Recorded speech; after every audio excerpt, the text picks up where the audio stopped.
Hello everyone, very good evening. I welcome you all at India's most comprehensive preparation platform for all competitive exams, that is BYJU'S Exam Prep. So guys, today in this session we are going to cover the important questions of compiler design for the ISRO and NIELIT 2023.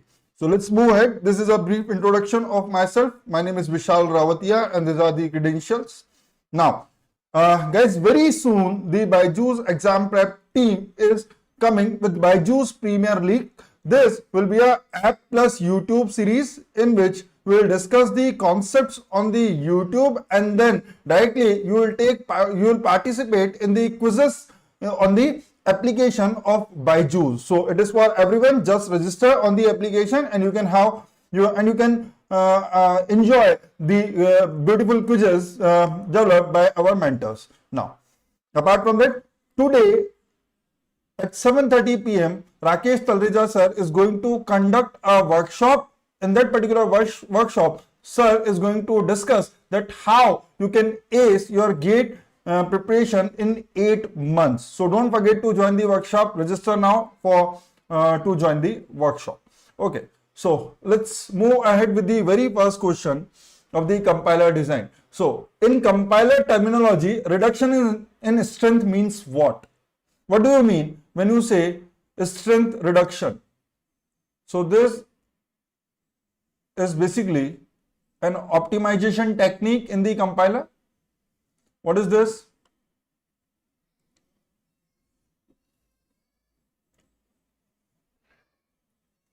What is this? So, the strength reduction eventually corresponds to a scenario when you replace an existing operation with the less costly operation or by the cheaper operation. What do you mean by cheaper? So, cheaper can be in terms of hardware requirement, or it can be cheaper in terms of time, that you will be able to compute the same operation in less amount of time. So, let's assume if you say multiply. If you say multiply by 2, then this will eventually require more time. So this can be replaced with the what? How do you multiply a number by 2? You can left shift. You can left shift the content by 1 bit if you want to multiply the number by 2. So that's the idea, that this is strength reduction, that you can replace the costly operation with cheap operation. So replacing costly operation by relatively cheaper one is nothing but the strength reduction. Clear? These are all. So you just need to understand one thing. So what is loop invariant computation? What do you mean by removal of common subexpression? These are all the terminologies related to optimization, right? But the correct term or correct definition with respect to term strength reduction means the replacing of costly operation by relatively cheaper operation. So that's the option D. Let's look at the second question. Which of the following statement about peephole optimization is false? So what is peephole optimization, first of all, if you need to understand? So peephole, what happens in peephole optimization? You do not optimize the complete code, but you optimize the small portion of your code, right? So wherever possible, you will optimize a small portion of your code by replacing the operation with the different types of operation. So that's the idea of peephole optimization. So it is asking for the false statement. So what does it say? It is applied to a small part of code. Yes, this is true. It is applied to a small part of code. It can be used to optimize intermediate code. It can be used to optimize intermediate code. Generally, this peephole optimization technique is used for machine dependent code optimization generally, but it can also be applied to optimize intermediate code, right? So this is also true, right? So to get best out of this, it has to be applied repeatedly. Obviously, if you apply the peephole optimization only at one place of the code and you don't touch at the other places, then it will be of no use. So it is applied repeatedly. This is also true. But it says it can be applied to the portion of the code that is not contiguous. No. Peephole optimization is applied on the small parts of code, but that small part of the code must be contiguous. So this statement is false. This statement is false. Clear? So about peephole optimization. So this is again what? Sir, same optimization technique, right? Next, which of the following sentences can be generated by this grammar? Give me the answer. If you guys are watching, then give me the answer. That which of the following sentences, there are 4 sentences, can be generated by this grammar?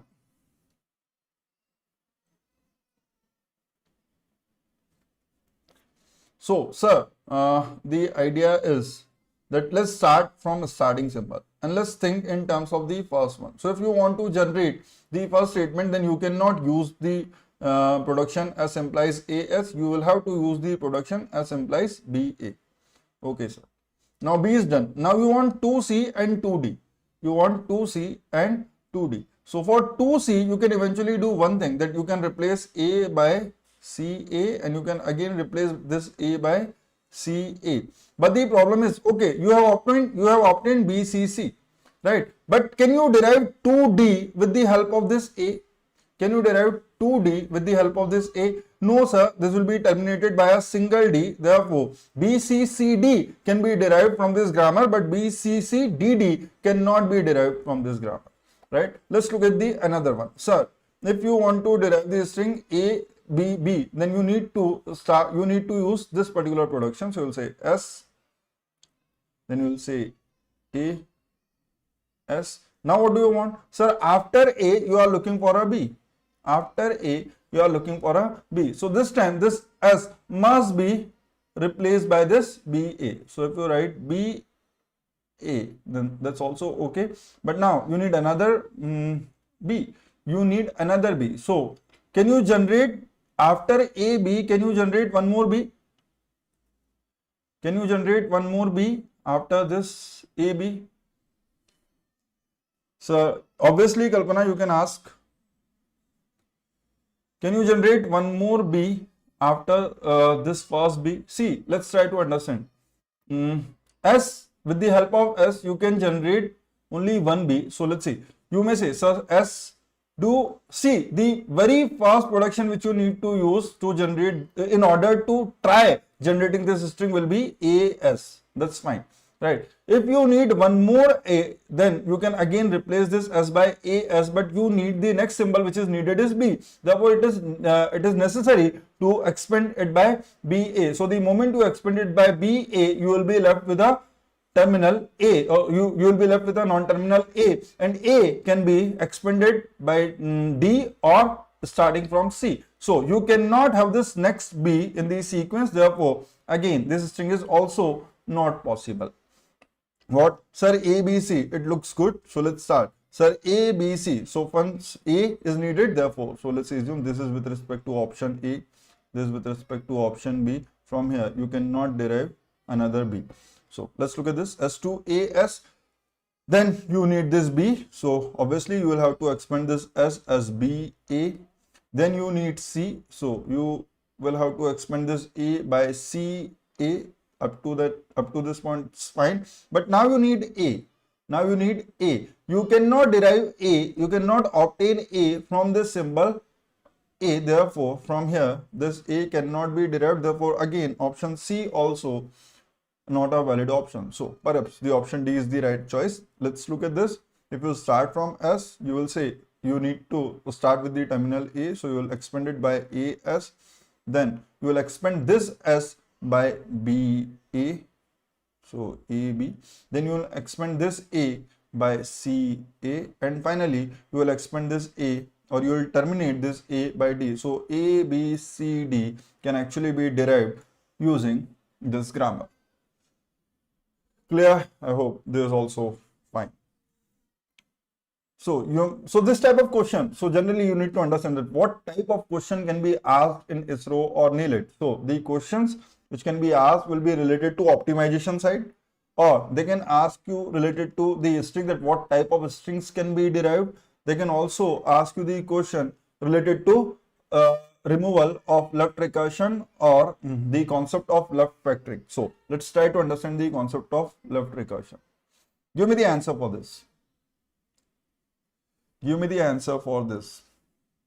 Which of the following production eliminate left recursion in the productions given below?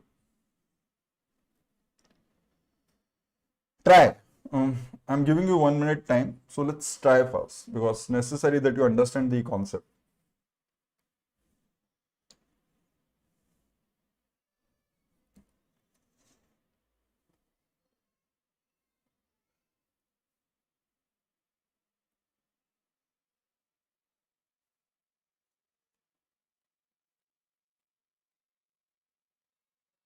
Where is left recursion? That's what you need to see. Sir, here we have left recursion.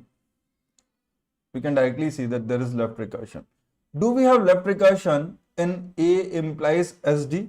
You just need to check that someday this S will be replaced by B, or this S will be replaced by AA, right? So can I say this grammar is something like that?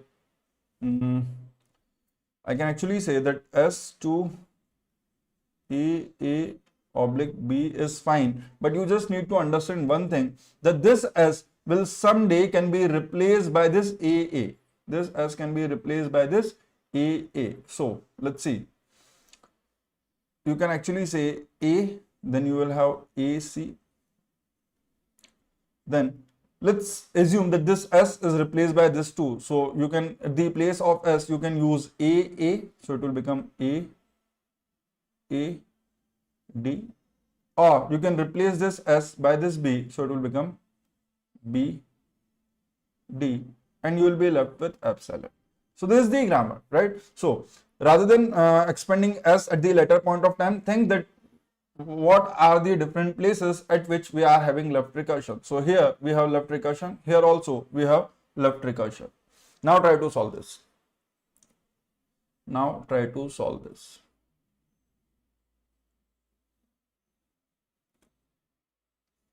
So what's the idea of left recursion? The idea of left recursion is that whatever is after that recursive term, you can generate the same terminal or the same string again and again by expanding the non-terminal A with the same production. So you can actually say AAD, then this A can again be expanded as AAD, then again AAD. So you can keep repeating the sequence AD, AD, AD, AD, AD. In this particular case, you can keep repeating the sequence C, C, C, C, C, C, and so on. So basically here you want to generate C plus AD asterisk. What you actually need to generate? You need to generate C plus AD asterisk from this two particular, or C plus AD, not asterisk if we say so, because epsilon is already present. So that's okay. So from this two, you actually need to generate C plus AD. You want to generate infinite number of C plus AD, any combination of C and AD, right? So what's the idea? So rather than writing in terms of left recursion, can we write it in terms of right recursion? So let's see. In this first production, we don't have any left recursion. In this first production, we don't have any left recursion. Therefore, you don't need to worry about that. How do we remove the left recursion? So let me explain the concept if you guys are not aware of that, because we are having the session for the compiler design for the very first time. Therefore, let's assume if you have something A implies AA, then what you want to do? You actually, left recursion. Just a minute. This right recursion.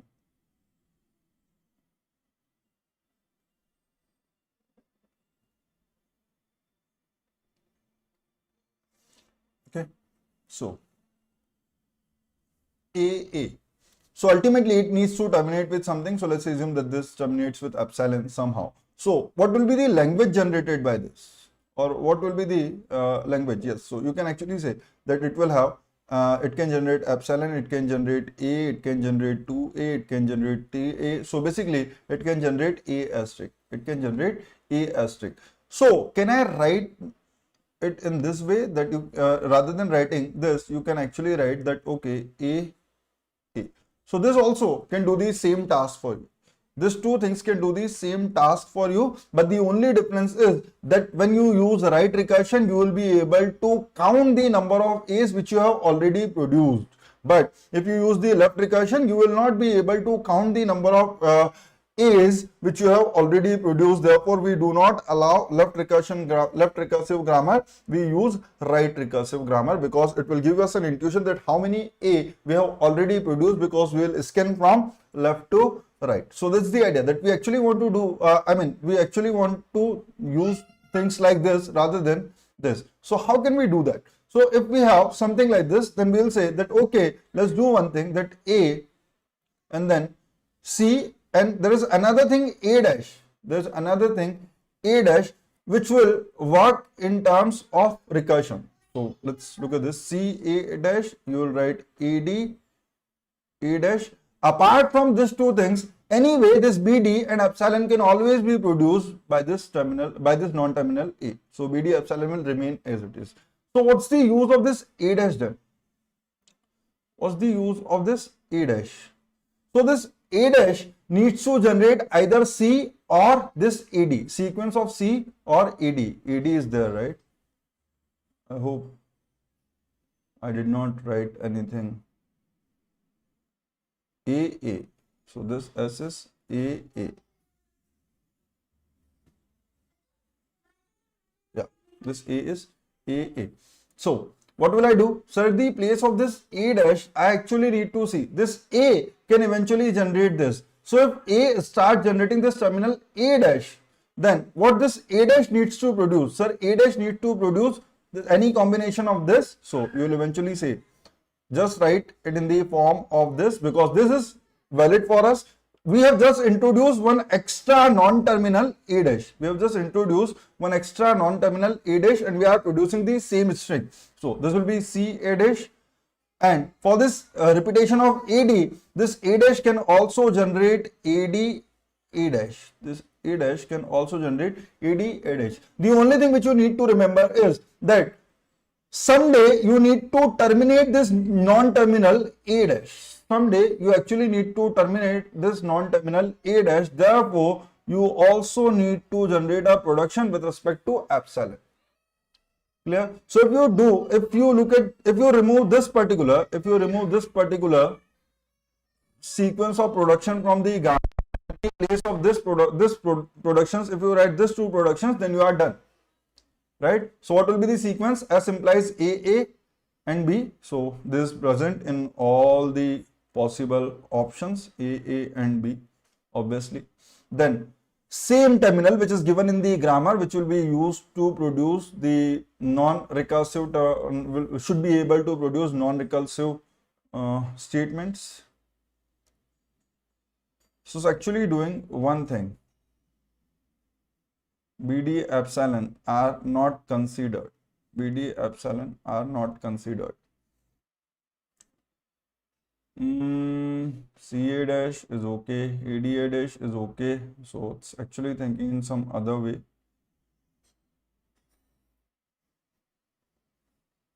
Wherever this E is, you can club this. What are the options available here?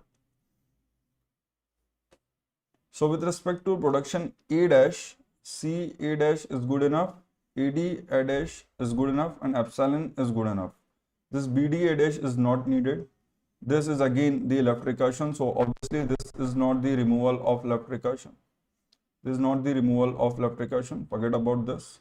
Here this A dash, BD A dash, and this again. So see, if you simply write that A dash and you place it A, that's not going to work. Why?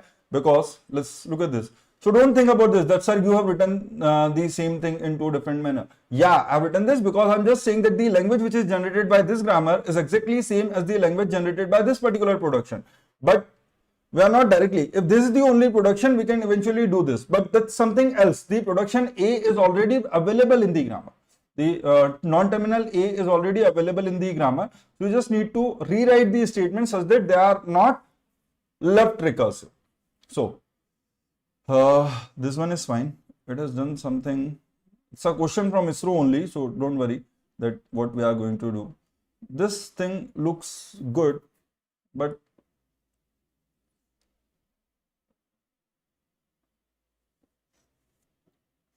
okay, so let's try to understand this. What he is trying to do is that he is not writing any explicit statement for this. So again, same concept. Let's try to understand that, sir, any day we want to generate the sequence of C's indefinitely. So, sir, if you write this, is there any problem? Sir, can we generate a single C using this particular grammar? Can we generate the single C using this particular grammar? I'm not making it complicated. I'm just trying to give you the intuition that how left recursion actually works. So left recursion is actually the thing which will eliminate one thing, left recursion from the grammar, but will generate the exactly same language which is generated by the grammar, which is left recursive. So think in terms that if we want to generate the same grammar or same language which is generated by this grammar, then what is the language generated by this grammar? So let me give you another intuition that let's see that if the grammar is something like this, the grammar is something like this. I hope it's not AAB, right? So any day you will eventually like to start with this terminal B. You will eventually like to start with this terminal B, right? So because you can produce any number of A as many as you want, but someday ultimately to terminate this you will use this B if this is the grammar. If this is the grammar. So in this case, to terminate this A, either you will use this BD, or to terminate this A, you will use epsilon. So these are the two things which can, with which this symbol A can be terminated. So that's one thing that, okay sir, if we do this, then does it generate the same grammar? Sir, in this particular thing, the string is starting from C. Here also the string is starting with AD, but in the original grammar, can a string ever start with the strings which are generated by this non-terminal A, can they ever start with BD? Oh, sorry, can they ever start with C? No, sir. Can they ever start with AD? No, sir. The string will either start with BD, or finally, if this epsilon, if this is converted into epsilon, then there will be the sequence of C only or the combination of AD only. So yes, the string can eventually start with C or AD, but not with respect to this expansion A by BD, but that can happen only with respect to expansion A implies epsilon, right? So what will happen in this case now? So let me remove this for a while so that I can give you the proper intuition that what you need to do. Let me remove them and let me explain in terms of basic that what we are doing. So forget about this epsilon for time being, which is present in the original grammar. Forget about this epsilon which is present in this original grammar. Just think that, sir, this A and B is here, then how it will be expanded. So if this is the only case, then we know that someday the string has to start with B, right? But there cannot be more than one B. So the string will eventually be of what type? The language generated by this will be B. Let's look at this, and this will give you the idea that how exactly the left recursion is generated or left recursion is eliminated, not generated. So the language generated by this particular production will be B, or it can generate BA, it can generate BAA, it can generate BAAA, etc. So basically, if you look at this, then this is nothing but B and then A asterisk, B and then A asterisk. So from this A, you actually trying to generate B A asterisk. So here also from this A, you are trying to generate BD and whatever this thing is, BD and whatever this thing is, the asterisk of that particular thing. So it's with respect to only one term. Now, let me make it more clear. If it is A to AA, what happens if there are multiple left recursion like in our example? So AA, AB and C, right? So what will happen? So the language will eventually start from C, but after that we can have any combination of A and B. We can have any combination of A and B that will be the language of this particular production, right? So once you have understood the language, you can eventually write the left, you can eventually eliminate the left recursion. So what will you do? So in this particular case, in order to write this, you will simply say A is as it is. You will just say that okay, either it can start with BD, and after BD I need to generate this particular thing recursively. So let's say this is A dash. So whatever is generated by A dash will be okay. So B dash can actually generate both the things. So A dash can generate AC or AAD. We'll write two different productions with respect to A dash. But apart from that, you can also have epsilon A dash, right? Because this capital A can eventually terminate with the help of epsilon. So epsilon means it is nothing. Epsilon means it is nothing. But what you need to generate with the help of A dash then? Sir, whatever this A dash is, this A dash can be any combination of C or AD. So you need to generate C or AD recursively. So either you need to generate C recursively or you need to generate AD recursively. So to generate this C recursively, you will use the same, you will use the concept of recursion, but rather than left recursion, this time you will have left recursion. Similarly, for AD, you will have left recursion. Okay, sir. Now, what's the idea? Sir, this A dash should also terminate at some point of time. So for the termination of this, you will have to write epsilon. For the termination of this, you will have to write epsilon. Right. So what are the different statements now? Sir, S is exactly as it is. Now this sequence of production is derived into two different parts. So I hope you have understood that previously what I explained, that if you simply change with respect to this C and AD, then you will not be able to define that how a sequence will start from BD with respect to those two recursion, right? Therefore, you need to write the recursive terms explicitly and you need to define the symbols from which the original grammar could have started generating, original grammar could have started these strings, right? So, with respect to A, this grammar could have started the string either with BD or with epsilon. So either it will start with BD or with epsilon, and then you will write some recursive terms. Then you will write some recursive terms. Those recursive terms, please use a new slide for explaining the fourth question. Okay, Ashwini. Okay, not a problem. So anyway, so AAB, AC, I guess I have, yes. So let's look at this, Ashwini. We have A, B, what else is available? AC, SD. AC, SD and epsilon. So this is the actual grammar and you need to remove the left recursion. So what, see, it's time consuming, but let's try to understand. Every concept related to left recursion should be cleared at this point of time. So what did I say? If you want to understand the concept of left recursion, forget about this grammar for time being. Forget about this grammar for time being. So what is left recursion? Sir, the same non-terminal is appearing on the leftmost side. So this is AA. There may be multiple productions which are having left recursion. So let's assume that this is another, which is AB. But see, someday this non-terminal has to terminate. So let's assume that this is terminated using C. This is terminated. This is not a terminal, non-terminal. This is a non-terminal. This is not a non-terminal. This is a terminal. So may look larger in size, but that's fine.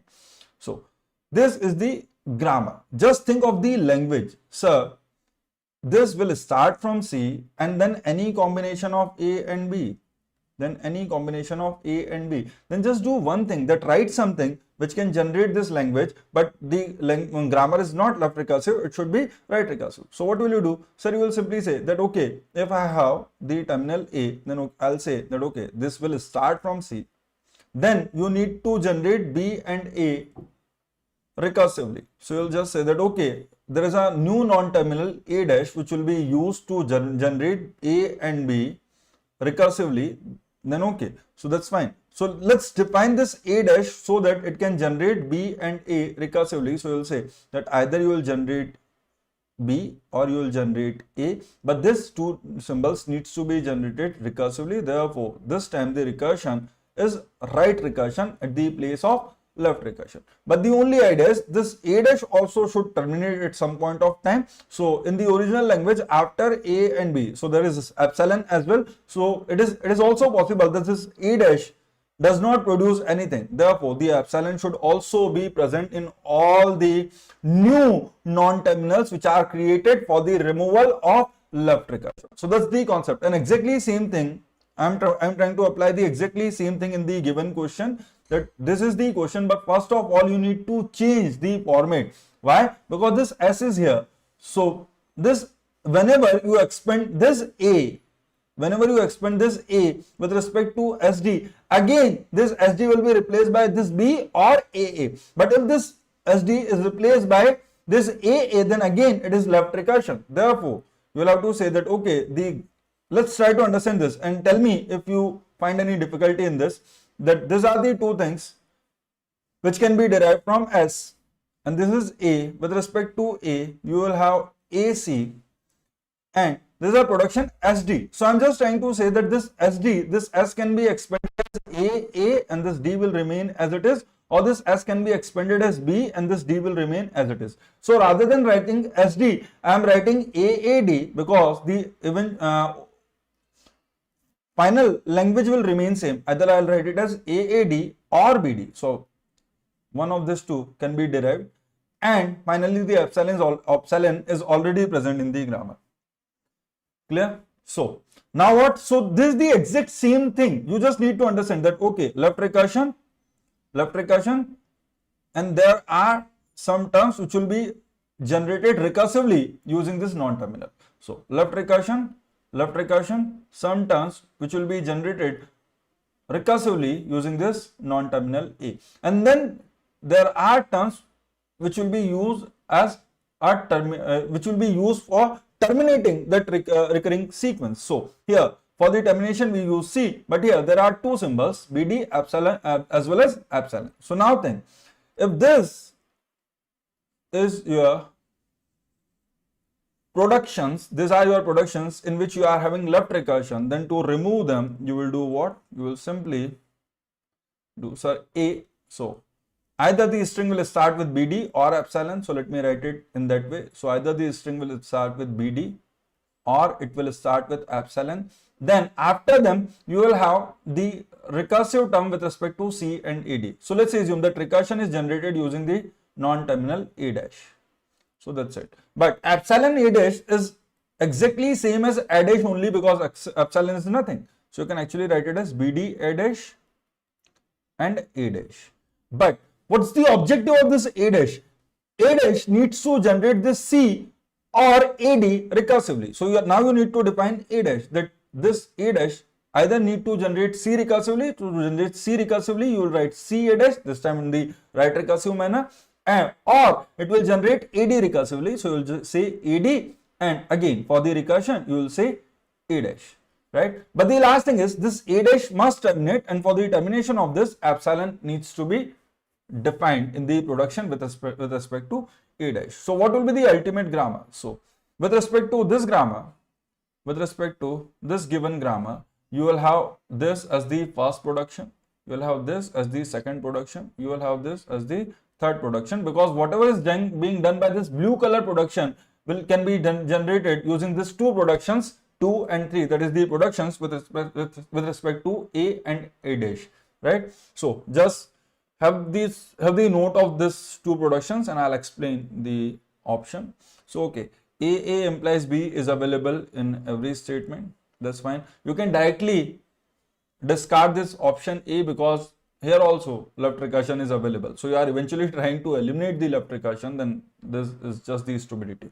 So what's the idea? So either you will have BD A dash or A dash. So A dash BD A dash. So this looks fine at this point of time. Do we have this anywhere else? No sir, this is not the right way, because in this you are trying to say, this is the first strategy which I explained, that okay, A dash, C and D. So this D. So this S, first you need to expand this S, then only you can do something. So this is anyway wrong. C A dash, AD A dash, and BD A dash. So from where this BD came? So this BD, so you just need to understand. So this BD A dash. So let's try to understand this. Sir, C A dash, AD A dash, BD A dash. So it's actually trying to say that the string will start either with C, or a string will start with AD, or a string will start with BD. But then again it is saying that A dash needs to generate what? A dash needs to generate this C or AD recursively. So it's saying this A dash will eventually generate A, means it will generate C or AD recursively. But the idea is this grammar can also generate BD recursively. This grammar can also generate BD recursively. But do we need to generate BD recursively? BD will be only once with respect to wherever you see A, you will expand it with the help of BD. Then after BD, you will have the combination of C or AD. You will have the combination of C or AD. This particular grammar can also recur BD, but that's not needed, right? So you will not need this BD. You only need what? Starting with BD, you need to recur the terms C and AD. So where is the idea? So this is good one now. C you need to recur, AD you need to recur, and for the termination. So the correct answer will be option B. Is this clear to everybody? You just need to understand this simple thing if you want to understand the concept of removal of left recursion, that wherever you have the left recursion, the only idea is that you need to see that those recurring term will eventually start with what term. So if there are multiple terms C, D, E, then what will you do? So if this is the case, then either the sequence will start with C or D or with E. So what will you say? Sir, what will be the language generated by this grammar? So the language generated by this will be C, then any combination of AB asterisk, or D, then any combination of AB asterisk, then E, and any combination of AB asterisk. So you will have to write three productions, that okay, C, and then I'll write A dash, then I'll say D, and I'll write A dash, and then I'll say E, and then A dash. A dash has only one purpose: generate A or B recursively. So you just need to define A dash will do what? A dash will have A dash or B A dash. And for the termination, you will use epsilon. That's good enough. Right? Just remember this. Nothing more than that is needed. So this is your question number 4. The correct answer is option B. Correct answer is option B. So this is related to the concept of left recursion. The question can be asked related to this particular thing. One more type of question that can be asked in the ISRO or NIELIT is related to the concept of fast and follow. That thing is related to the concept of fast and follow. So guys, if you guys know this, then again, I'm giving you 2 minutes time. Try to give me the answer for this particular question. Try to give me the answer of this particular question if you know the concept of fast and follow. So, sorry guys, this is a small d. This is small d, not capital.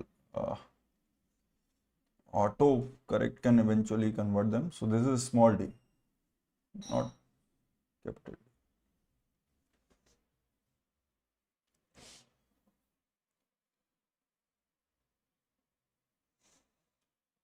I'll also explain the concept, complete concept of fast and follow if you guys don't know this, but for now, just try to give me the answer. I hope I can clear this slide so that I can use it for the next question.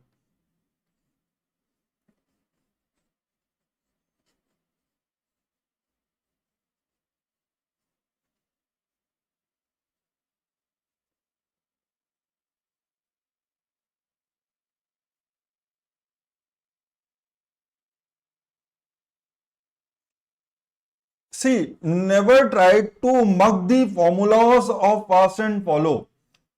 Just try to understand the concept. If you have understood the concept, then you will never commit any mistake. If you are just trying to solve the concept of fast and follow with the help of formula, you will be confused whether the answer is right or not. Because in the case of fast and follow, the formula is nothing but the derivation of the concept only. So if you understand the concept, you will be sure that you have done whatever was needed to calculate the fast and follow. Otherwise, you will always be in confusion whether my answer is right or wrong. So let's see. Let me come with the question. So the grammar is S2AA, A2BD, S2AA, A2BD,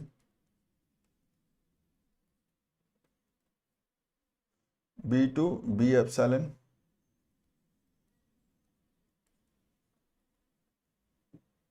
D2 D epsilon.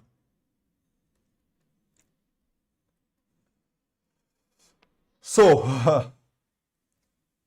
it is asking for what? Sir, it is asking for the, so let's look at this. A, B, D and dollar be the index as follows. That is, wherever you see A, its value will be 3. If you see B, its value will be 2.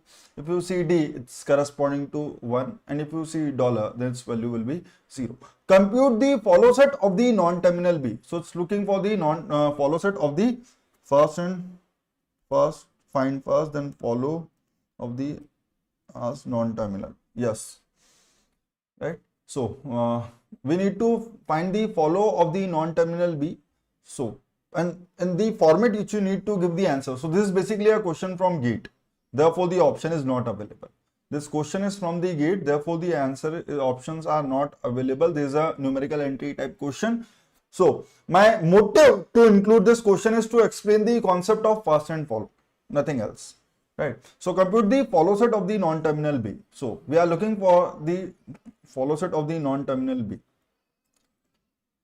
So how do we determine the follow? First of all, what is the first of S? Let me first define the first of S. So what do you understand by the first of S? What do you understand by the first of S? First of any terminal A defines what?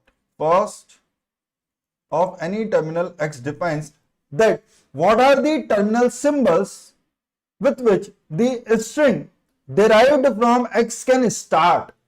What are the terminals with which the string derived from X can start, right? So if you are looking for first of S, then you will eventually see that what are the different terminals with which the string derived from S can start. So eventually you will see that first of S, so eventually it will be same as first of AA because S will be converted into AA.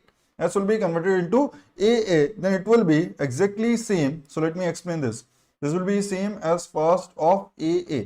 That the string which is derived from AA, the same terminal with which the string derived from AA can start with the same terminals, the string derived from S will start. So that's the idea. So generally you say that okay, first of S is first of this and this and this, but don't try to mark that. Now you will say, first we will try to explain this A. Then what will be first of AA? First of AA will be equals to first of A. In what case? First of AA will be equals to first of A. Let's try to understand this. If this A ever generates epsilon, if A is capable of generating the epsilon, the idea is if A is capable of generating the epsilon, then perhaps possible that this A will terminate without generating anything. This A will terminate without generating anything. Then you will have to look for the remaining symbols that okay, if at all, if A terminates without generating anything, then what are the other terminals with which the string starting with AA can start, right? So that's the idea. So first of A, this will be the answer. First of A, in what case? First of A will be the answer if epsilon does not belong to, if epsilon does not belong to first of A. This will be the answer, right? But otherwise, if epsilon also belongs to first of A, then the answer will be first of A. First of A, from this set of first of A, you will subtract epsilon. You will subtract epsilon because anyway, this is the thing which will not be generated. Union, then you will see for the leftover portion. Here, the only leftover portion is A. So you will define first of A. If there is XYZ, then you will write first of XYZ. You will have to calculate the complete scenario. But here, this is enough. So first try to calculate the first of A. Sir, what is first of A? Then you will say, sir, first of A will be nothing but it will be same as first of BD. First of A will be nothing but it is same as first of BD, because this A will eventually be expanded by BD. Then you will say, then first of B will be first of B only if epsilon is not part of B. But if epsilon is part of B, then first of D has to be C. So you will say, okay, sir, this will be first of B. So what will be first of B? If epsilon does not belong to first of B, right? Or it will be equals to first of B minus epsilon. Let's try to understand. I'm not writing the formula. I'm just trying to understand that if epsilon is present, then you will subtract this epsilon and then you will move to the remaining terminals with which the string can start. Because if this B is ended with epsilon, then D will eventually be used to give the first terminal of the string which is derived from BD. Right? So you will eventually say first of D. Right. So let's first try to calculate the first of B. First try to calculate the first of B. So first of B are, so from B you can either generate B or epsilon. So first of B will be equals to B comma epsilon. So because epsilon is a part of this, therefore you will say B, subtract the epsilon from this set union with first of D. So what will be first of D? First of D will be D comma epsilon. First of D will be D comma epsilon. Now epsilon is also a part of this D, but there is nothing after D. There is nothing after D, therefore you will stop. There is nothing after D, therefore you will stop. So what will be the first of A, which is first of BD? First of A, which is first of BD, will be nothing but B comma D comma epsilon. Is this clear to everybody? Is this clear to everybody that first of A, that is first of BD, will be nothing but B comma D comma epsilon? So this works in the opposite way. So you will eventually start with S, but the things will work in the opposite direction. So you should always start from the bottommost non-terminal if you are trying to calculate the first. Anyway, so you can actually see that before defining the first of A, we had to calculate the first of B and first of D. So what are the first of B? Sir, first of B are actually nothing but B comma epsilon. First of D are actually nothing but D comma epsilon, right? Got the idea? B comma epsilon and D comma epsilon. We have already calculated when we were calculating the first of A, right? Now comes the first of AA. So we were actually looking for first of S. So first of S is nothing but first of AA. First of A is BD epsilon. It actually consists epsilon. Therefore, you will say take BD only, because you have subtracted the epsilon from the first of A.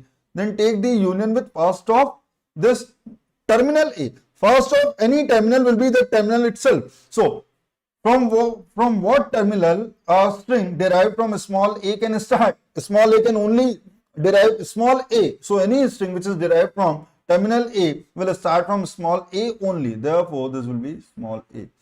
That is first of S. So let me write them here. First of S will be what? First of A will be what? First of B will be what? And so on. So first of S will be nothing but B comma D comma B comma D comma A. It will not contain epsilon. First of A will be B, D and epsilon. First of B will be B and epsilon. First of D will be D and epsilon. Good enough. Now, if you are looking for the follow, so for calculating the first, you will take the LHS of the grammar, that where exactly those terminals are present in the LHS of the production. But if you are looking for the follow, then you need to see where exactly that non-terminal is present in the right hand side of production. So what will be the follow of B? So follow of B. What do you actually understand by the concept of follow of B? So, during the derivation, what are the terminals which can follow this non-terminal B? In the sentential form, where not everything is in the form of terminal, but there may be combination of terminal and non-terminal. So, what are the different terminals which can follow the non-terminal B during the production? In the end, when you have completely derived the string, there will be no non-terminal. Therefore, there will be no this symbol B in the final string. But during the production, what are the terminals which can follow this non-terminal B? So, see, whenever you see this, eventually this D, why this B will appear during the production? So, let's try to understand that. You will start from S, then you will say, okay, A, then you will expand this A, by B, D, right? You will expand this A by B, D, and after this D, you will eventually have A. So, if you look at this string, then what is this? Sir, you will have B, you will have D, and then you will have A. Yes or no? So, what are the terminals which can follow this non-terminal B during the sentential form? So, you just need to understand what are the strings or what are the terminals with which the string derived from D can start. All those terminals can eventually follow this non-terminal B, because it is possible that we can expand D by this small d. So, if we expand D by D, capital D by small d, then ultimately this small d will follow, this capital B. Yes, this is also possible that we expand this D. This is also possible that we expand this D in the form of epsilon. So, if we expand this D in the form of epsilon, then means this D has vanished without producing anything. So, D has vanished without producing anything. Then what will follow? So, this A will eventually follow B, because if this D has been converted into epsilon, means it is not there.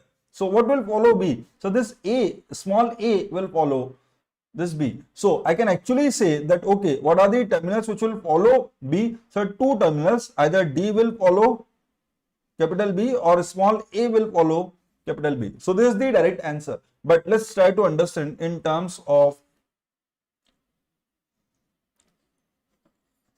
procedure, that how do we define this.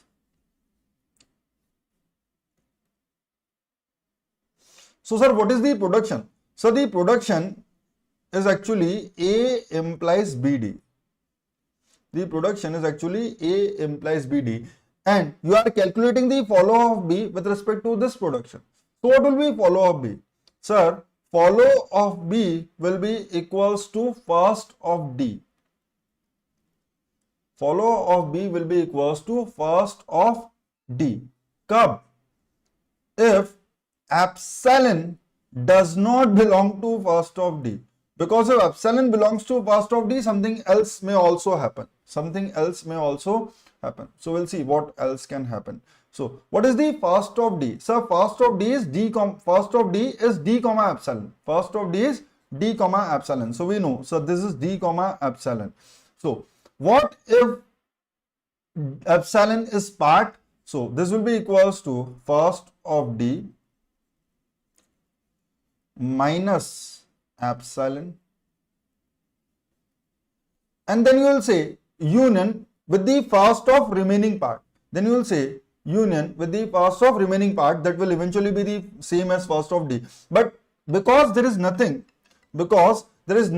after this D, then what will you calculate? So, the idea is, let's try to understand what actually happened. So, you just need to visualize this and you will know the derivation of the follow concept. So, as you will eventually have it A, right? So, do you know that this small a will eventually follow this capital A? Yes, sir.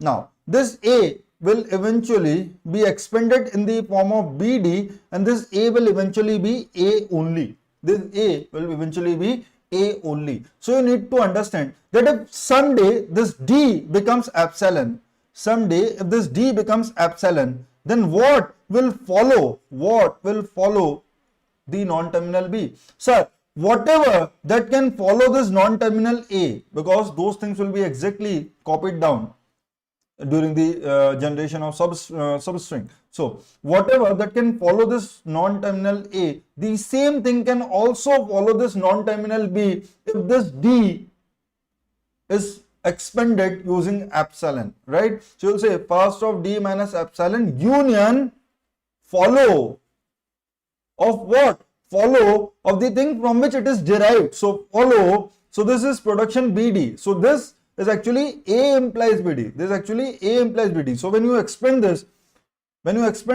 A will be expanded into BD, and if D is generating epsilon, then whatever was there after A will eventually follow B. So whatever that could follow this non-terminal A will start following B. So this will be the same as follow of A. This will be same as follow of A. Now let's look at this. So first of D will be what? So first of D will be D comma epsilon. So you will subtract the epsilon, then union with follow of A.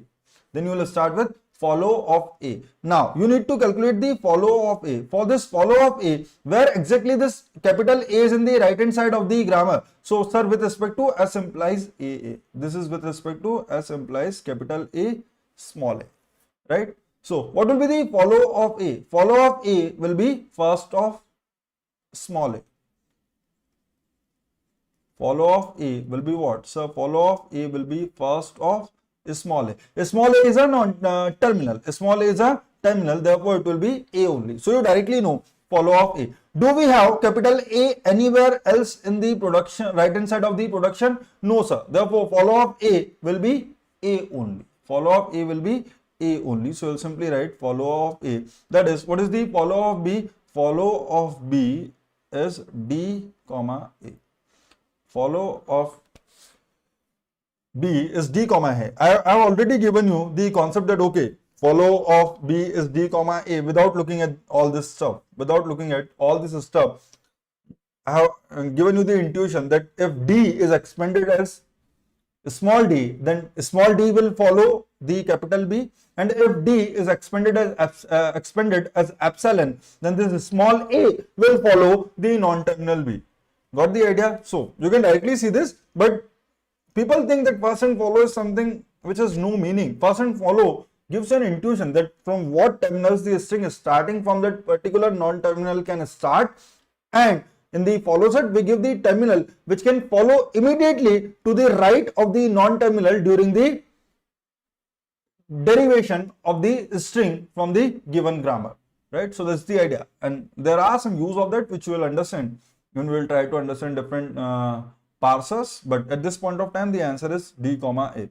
Now look at this. What is being asked in the question? The thing which are being asked in the question is that if you need to give the order based on the following indexes, that you write the index values of the symbol in the follow set in the descending order. So if you look at the follow of B is D comma A. So the value of D is 1 and value of A is 2. So you need to provide it in the descending, value of A is 3. Value of A is 3. So you need to provide it in the descending order, therefore 3 and 1. So what will be the correct answer with respect to this? 31. Got the idea? Is this clear to everybody? So the intuition of having this question was to discuss the concept of first and follow. We'll discuss them in more detail, completely related to first and I'll have a complete session on first and follow, and we will solve many questions related to the thing. But I mean, currently you are preparing for ISRO and NIELIT, so you cannot go into the deeper side of the concept of first and follow. So that is sufficient for you, right? So this is it. That will be all for the questions of compiler design. So just try to understand that from where the question can be asked. Question can be asked from the concept of first and follow. Questions can be asked from the concept of removal of left recursion and left factoring of the grammar. They can be related to something which is related to optimization. See, in the ISRO or NIELIT, if they ask the question whether the grammar is LR1 grammar or not, LALR1 grammar or not, then it will be a question which is directly from the gate. Why? Because otherwise the construction of DFA itself will require 3 to 4 minutes. In gate examination, we have sufficient amount of time that we can spend 3 to 4 minutes on a single question. But in ISRO or NIELIT, we cannot spend 3-4 minutes on a single question. Therefore, if at all they ask a question related to the particular parsing technique, then they will eventually, the question must be, I mean, not necessarily, but in general, it should be from the previous gate questions only. Otherwise, they will ask the theoretical questions related to the concept of lexical analyzer or syntax analyzer. They will ask the theoretical question related to the concept of optimization, different strategies of optimization, or they can ask the questions from left factoring, left recursion, fast, follow, etc. So that will be all for this particular session. Thank you very much. If you like the video, then hit the like button. If you are new to the channel, then subscribe to the channel and press the bell icon to get the notification about our upcoming videos. Thank you very much. See you tomorrow. See you in the next session. Till then, bye bye. Take care.